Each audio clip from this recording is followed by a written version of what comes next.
So I mean, honestly, um, I'm along for the ride. I'm kind of like in a theater with the popcorn, seeing what happens.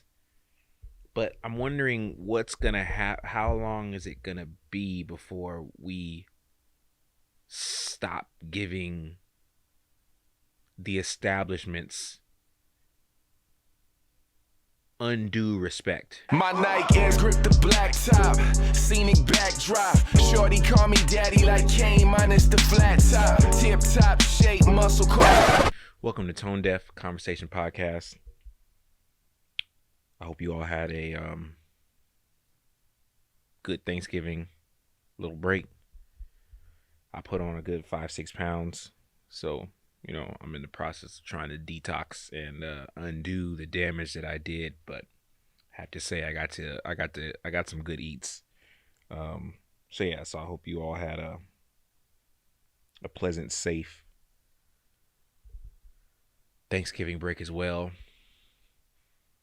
I wanted to talk about this last week.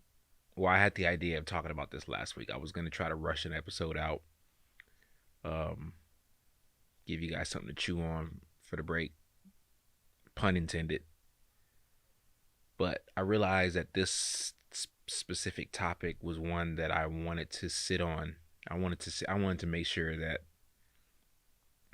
I stood where I thought I would stand on this. Sometimes a thing happens and then we have our own kind of like quick gut reaction. And then after some time passes and you get to, listen to sides and do your own reading or whatever, you kind of realize that, maybe you didn't stand where you thought you stood. But I think I'm pretty firm on where I stand. So last week on Tuesday, I believe that was the 24th, Dave Chappelle posted a little clip on his Instagram.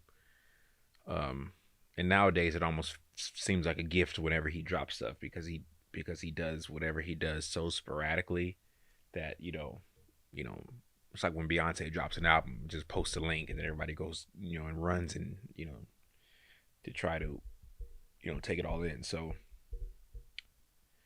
I go expecting to hear some laughs.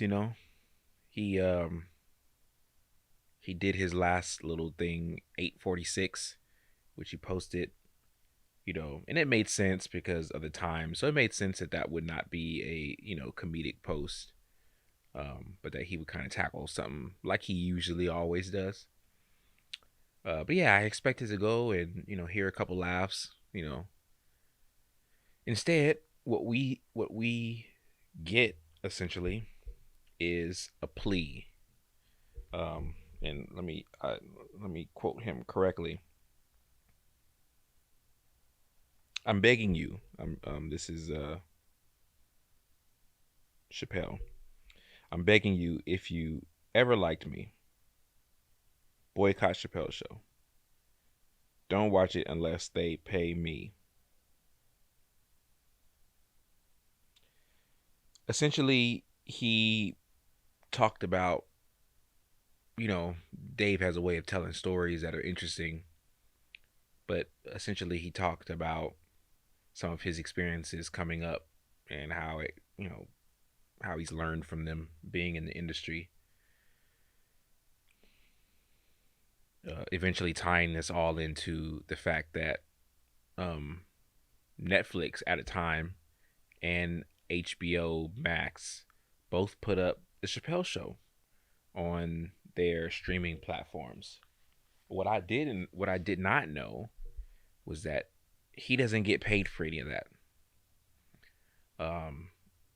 According to him, he made a plea with Netflix and pretty much said, "Listen, I'm please take it down, blah, blah, blah." And Netflix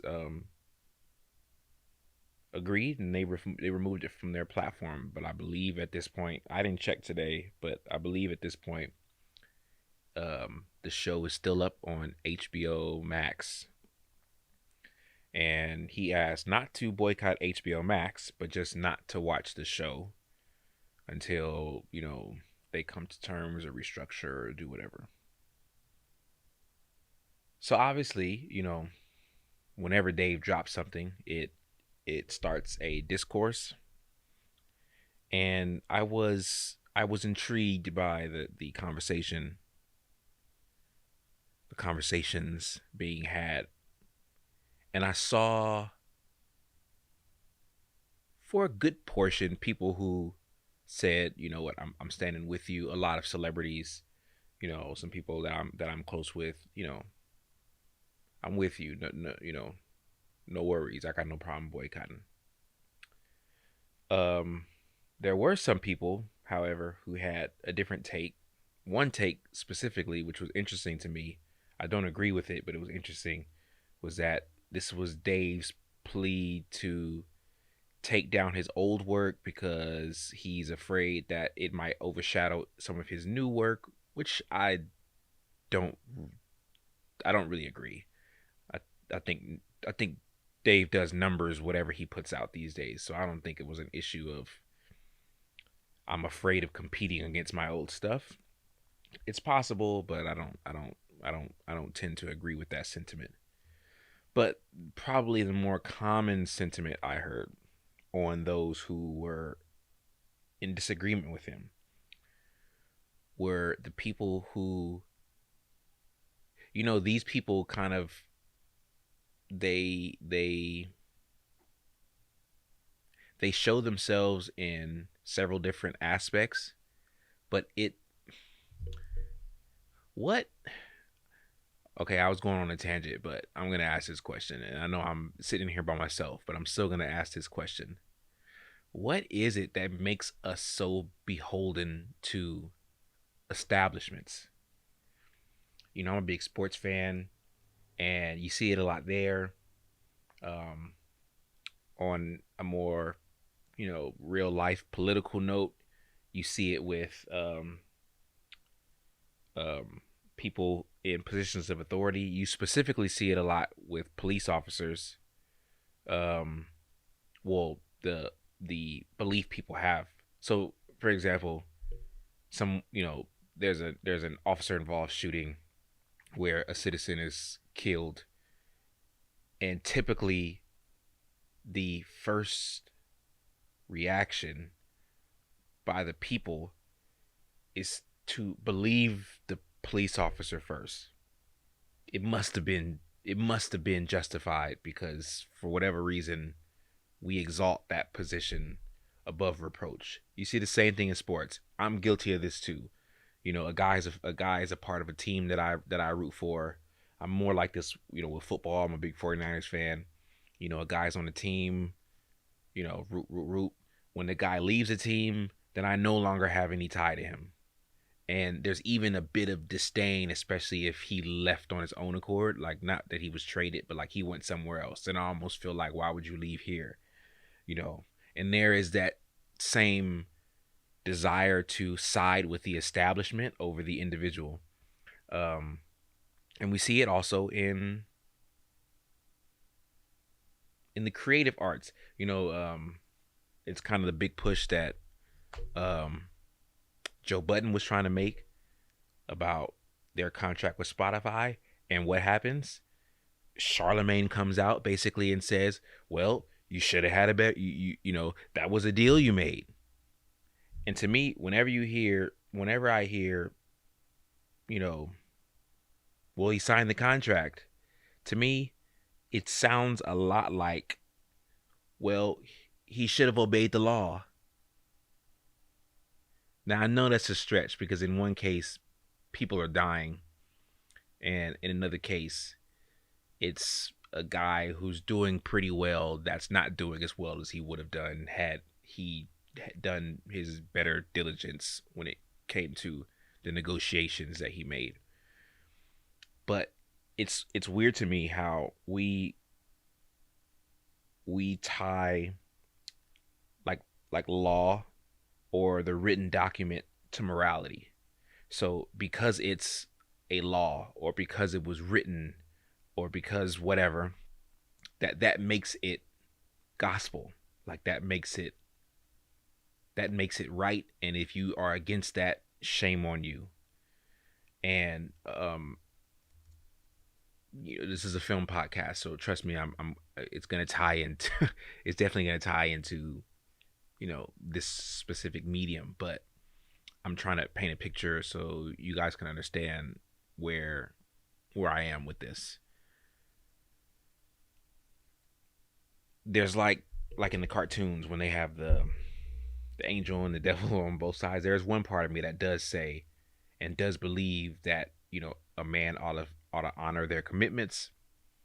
Um, you know, coming with a church background, let your yays be yays, your no's be no's. If you say you're gonna do something, you do it. If you say you're not gonna do something, let that. I try not to even do the whole when people say, yeah, put that on anything. I shouldn't have to put it on something. If I say I'm gonna do something, my word should be my word. Your word should your word is bond. And I totally stand by that still. But there is an aspect of grace and civility that I think comes into play here. So, using him as an example, I don't remember exactly how old he was when he started the Chappelle Show, but I know he was young. I think like early 20s.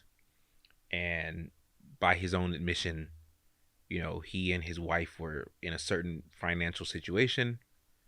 They were also pregnant, I believe, with their first kid, and he needed to make a move. Comedy Central offered him a move due to his ignorance, whatever. He signs the contract as it is. I think we all kind of know the story of Dave Chappelle a little bit. He does the 2 seasons of Chappelle Show. I believe he records the third season, but I guess gets the feeling that they're not holding to their end and that he's being asked to do things that he didn't believe was what he agreed to, and then he leaves. Famously leaves 50 million on the table, and kind of you know drives off into the fog like in Casablanca. Um, so then he pops up again, doing little shows here and there, and then boom, he gets the three special deal with Netflix, and then boom, now he's kind of back in the limelight again. Um, and then we all find out that I guess based on the type of contract that he signed with Comedy Central, they essentially own everything of that show. Like he owns none of it. He doesn't even own his name. So like he even mentioned wanting to reboot the Chappelle Show, but if he did, he wouldn't be able to call it the Chappelle Show because the Chappelle Show is the intellectual property of Comedy Central. So I'm left in this bind where I wasn't sure. Do I say, well, Dave, that's your fault? You should have done a better job or whatever. And I'm also left with the dealing in good faith and the traps that a lot of people who look like me fall into in these creative industries where they are responsible for so much of what is popular in today's culture, and yet there are some ominous figures in the background, usually that don't look like this, that are the ones that are capitalizing on the talents and genius of black creatives. And I see this in the same light, which is why I'd have to say that I stand with Dave. I totally understand, and he even says this Hold up, I wrote this down too. He even says this. Um, I think he agrees that the this quarrel essentially with Comedy Central is not a legal one. He says what they did is quote perfectly legal, but is that right? And then that's kind of the big question. That's why I mentioned, you know, what happens with our our our allegiance to law enforcement and um, government officials is this idea that just because something is a law, that means that it's right. I mean, remember, it was once a law to own another human being. So to me, I've kind of gone past the, well, it's a law, therefore you have to do it.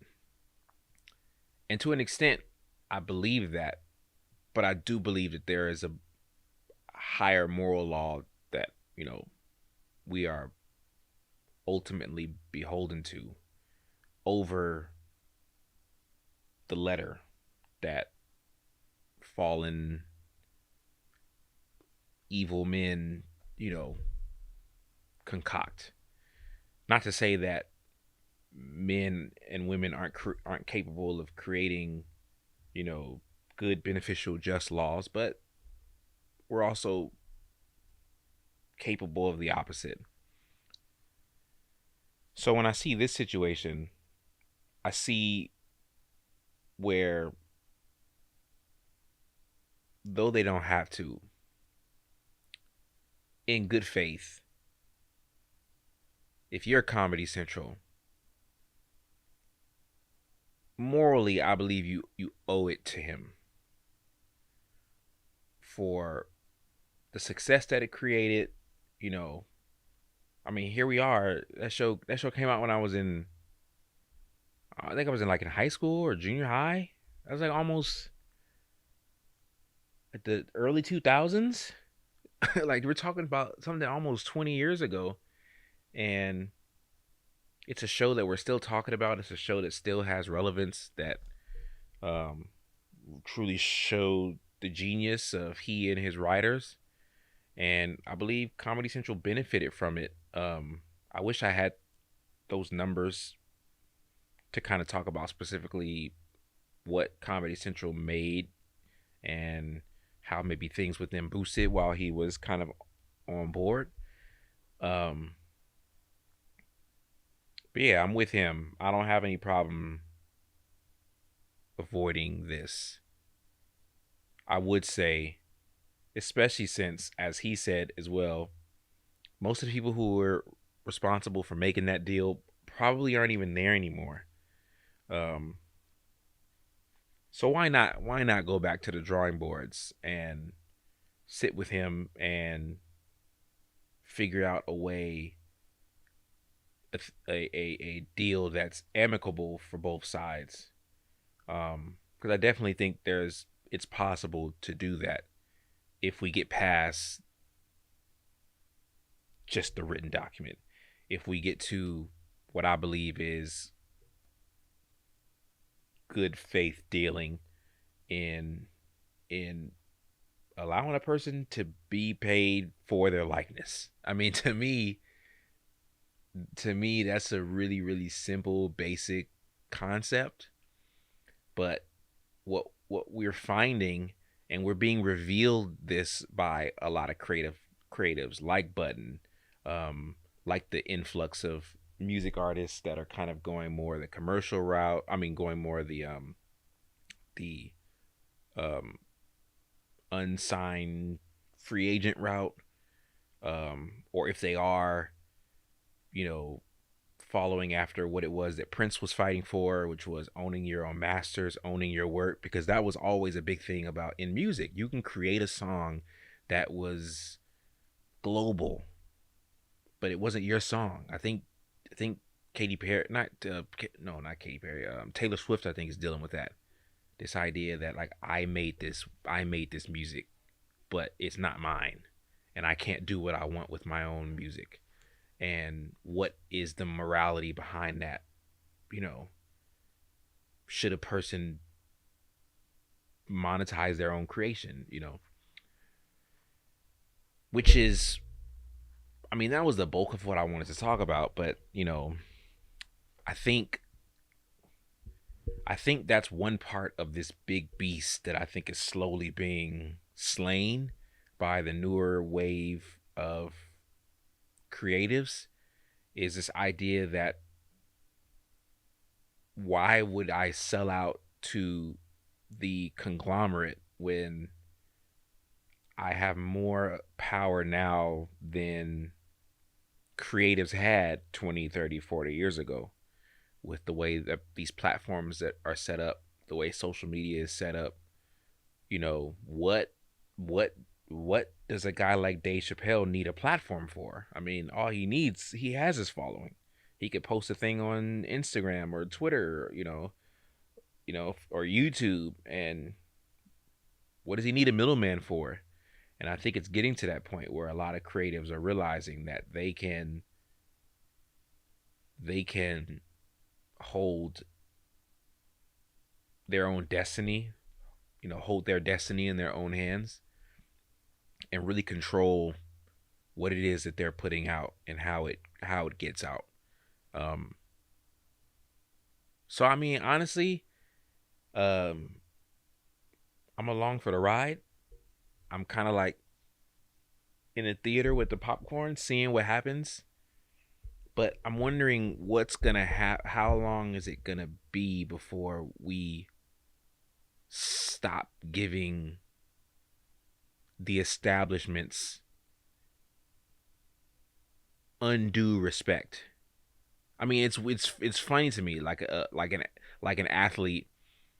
An athlete is tremendously successful and brings a ton of revenue to a team, and then he or she says, "I believe I should be paid more because based off of what I'm the value that I'm bringing to the team, I believe that I'm owed that." And what you have are fans that say, "No, this is the contract you signed." And it's weird to me that we become we take the sides of billionaires and conglomerates over individual entities who are closer to us. You know, now like Dak Prescott and Jerry Jones both make way more money than I make.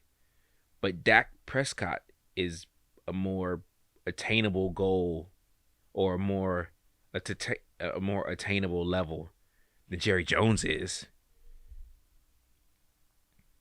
So why wouldn't I side with the guy who could potentially blaze a trail that makes it more possible for people like me to achieve certain goals? So I mean, we can make the argument that, who has ever really actually paid their worth. Um, I don't know, but I seen a tweet from a guy I went to school with where he said, the worst thing the worst thing for an employer is that his employee or her employee realizes how much they're actually worth. And I think in a lot of cases it can be found that, a lot of times employees are not paid what their worth is. They're paid what they're offered, and it kind of sticks at that. Not to say that there aren't places that do pay their employers well and take care of them, but there are cases where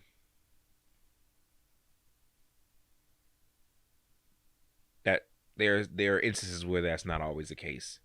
Um, so yeah, I mean, I'm kind of rambling because this is still a topic that I'm still chewing on,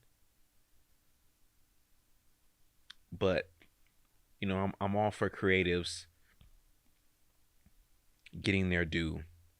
I'm all for creatives taking the reins of control away from these big figureheads that are so far up that are monetizing off of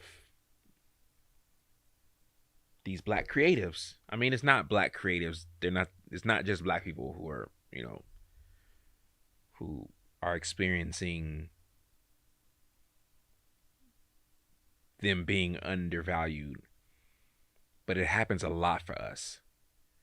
And when you look across media, it's us that's moving fashion, music, culture. I mean, a big chunk of American culture is black culture, but a big chunk of American wealth is not black wealth. And the question is why. And now that's a whole loaded, you know, I'm not I'm not gonna even I'm not gonna even go down that rabbit hole because that's a whole nother conversation. But specifically in the creative realm, I hope that we are seeing an awakening. I hope that we are seeing people realizing that they can control. Man, listen, I'm not knocking anybody who goes the route of signing contracts. I have no problem with that. I'm not even against that myself if the right offer was to come across the table. But with the way that life is now, it's such an amazing time for creatives. Now, it's a time that's difficult, and it's easy to get lost in the shuffle because there's so much information going around, but you have the ability to take in your own hands the work that you have created and doing what you want with it. And to me, that's kind of the if there's anything you wanted to take away from what I have been talking about here, is that I am always for people controlling the work that they've created. You know, you put in the time, the energy, the effort, the blood, the sweat, the tears into creating something, you should own it. And if you have been responsible for the success of a conglomerate or of a whatever, you should be taken care of for that. And I think I'm gonna leave it with that for right now. So yeah, let me know what you guys think. I'd love to continue this conversation on the webs. But again, I mean, I've always been, we're always going to have these types of conversations, these ideas of, gatekeepers and, intellectual property and art and all the, so this will come up again, maybe not in this manner, maybe not specifically about Dave Chappelle, but it's going to come up again, for sure. So I plan on continuing the conversation, and I also plan on, gaining more knowledge in this realm to be an even better source when it comes to this stuff. But yeah, artists, you should own your own work. You should be paid your worth. I'm with Dave. I'm out.